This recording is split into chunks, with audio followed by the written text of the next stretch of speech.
It's gonna be a little bit loud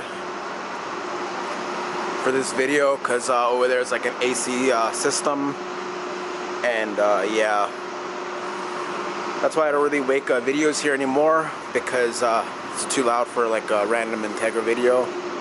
But for this one, it's gonna have to do.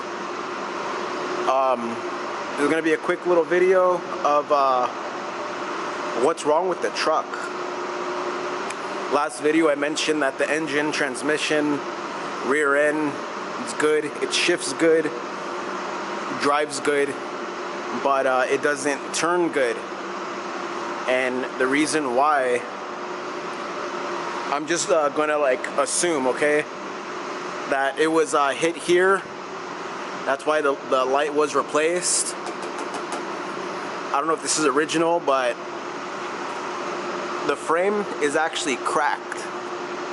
I don't know about the actual frame, but the cross member, which is pretty much the same thing. But let me put something on the ground and I'll get under there. So, got a little light for my phone.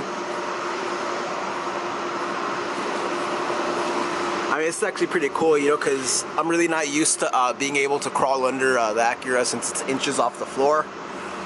But trucks, you can do that. You could actually like change a lot of components without even jacking it up if it doesn't involve the wheels or suspension. You could probably even do it with the steering. But yeah, so right here was a previous repair.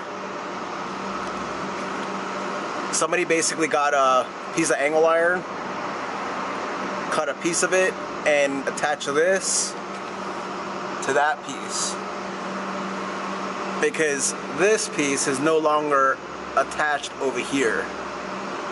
I'm guessing this whole piece right here, I don't even know if this is gonna make sense. I don't know if this whole piece right here is connected to the subframe, but yeah, it's completely broke off right there, and somebody made a previous repair, and this repair failed, and that's what made the guy, who I know very well,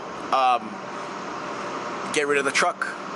And he bought a nice newer Ford, and I'm pretty sure it's yeah, it's a 4x4 SUV.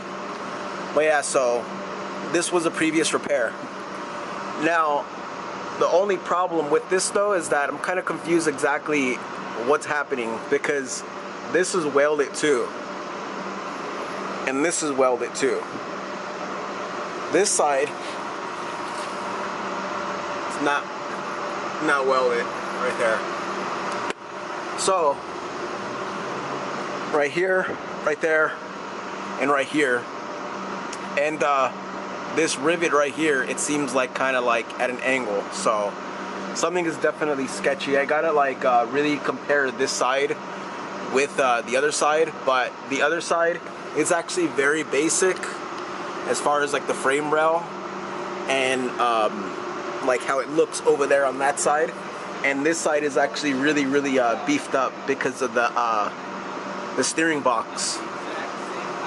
So now the real bad part though is that whenever you turn the steering wheel, the box, it moves about 1/2 inch.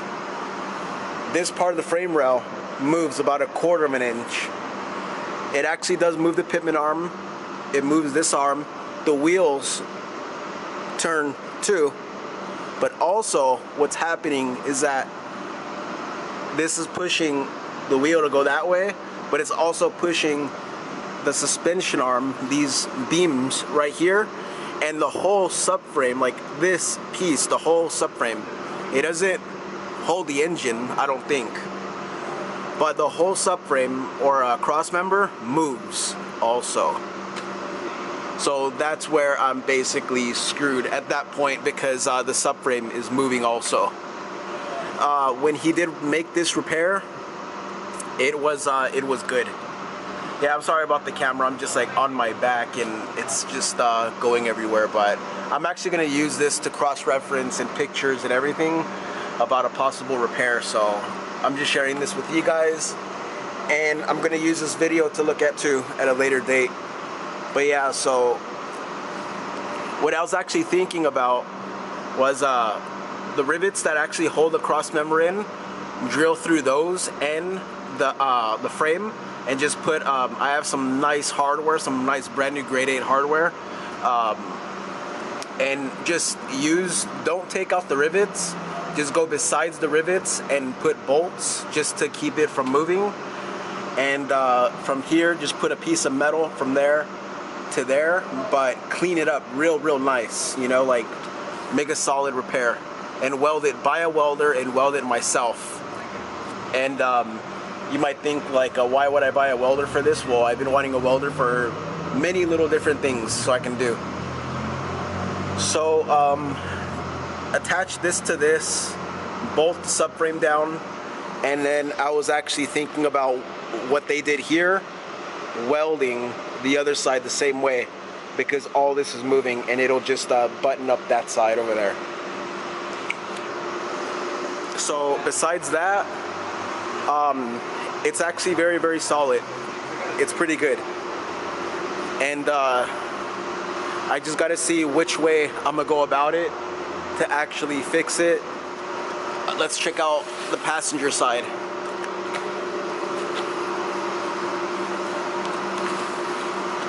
So yeah, so the passenger side, let me see. Okay, so this is the subframe right here, and it goes to right there, and the other one is busted here, but I don't know if it's the same way though.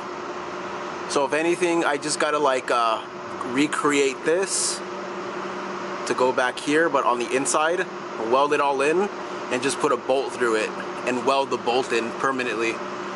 Or maybe I should try and have it riveted or something, because I do know that trucks are not bolted together because it'll crack, I'm pretty sure, you know, because it's a heavy duty vehicle, and rivets are a little bit more forgiving, a little bit more flex, and I'm pretty sure in a collision, rivets are just made to flex and kind of give instead of you know, like, I don't know, but I do see an advantage over a rivet, over a solid frame.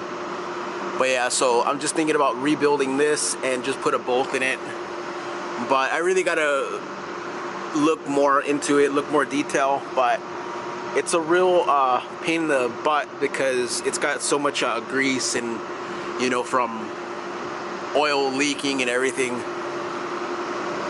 But yeah guys, so this is my little lock right here, just prevents them from you know, popping the hood and taking stuff around here. That's what they do, unfortunately.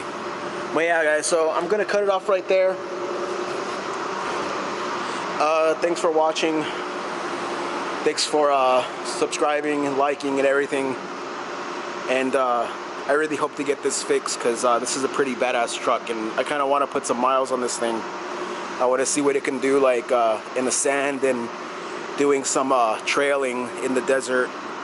Nothing that requires 4x4, just you know, some mild off-road, like unpaved roads basically. But yeah, so that's about it. It's still dirty. It's still the same way it was. I haven't even touched it still.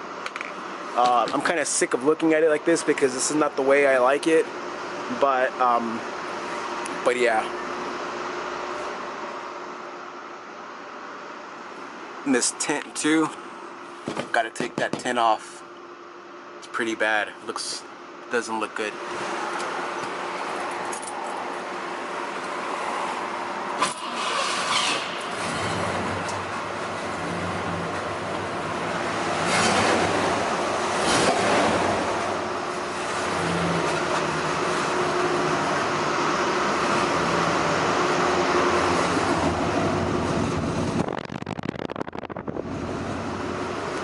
This thing's really healthy though.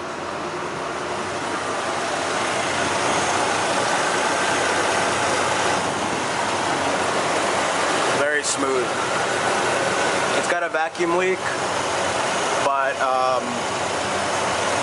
vacuum lines are actually missing everywhere, like right here. Yeah, so it needs like a whole new vacuum line go in, but yeah, I'll put it right here.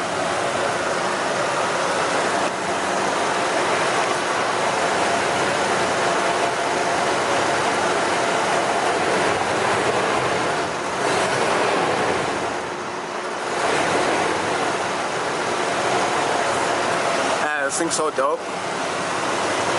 I just like the engine and the size of it. But actually everything about it. These are pretty cool. I like these over the Chevy Dodge. I like these windows too. Like the split window. Just wanted to put this in, and yeah, I'll see you guys.